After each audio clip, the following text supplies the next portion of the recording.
Kape po tayo. Ayan, ito. Nagkape ka na po ba, ka-success? Higop muna tayo ng kape, ah. Sarap, guys. So, ayun. Ayun yung gagawin natin video ngayon. Kukumustahin kita ulit.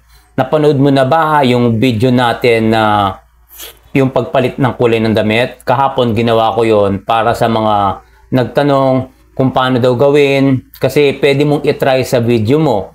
Yung tatapikin mo yung damit o depende sa'yo kung gaganyan ka. Tapos, mapapalitan na yung kulay ng damit mo. Take note, yung mga kulay ganito, hindi siya pwede. Titignan mo lang yung sa video natin na ginawa kong tutorial kung ano yung mga available na kulay doon.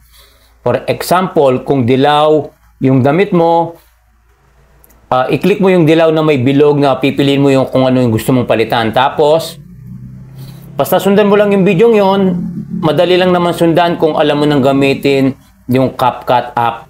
So, yun lang guys sa video ito. Para sa mga hindi pa nakapanood nun, pwede nyong balikan yung video ko. Makikita nyo naman sa Facebook wall ko para magawa mo na rin sa video mo. Kasi may mga nagtanong din ng mga followers natin, mga friends, kung paano daw ginawa yon. So maraming salamat ka-success. Sana tignan mo din yon para magawa mo na sa mga video mo. Maraming salamat at see you sa susunod na video. Bye-bye and God bless po. Thank you.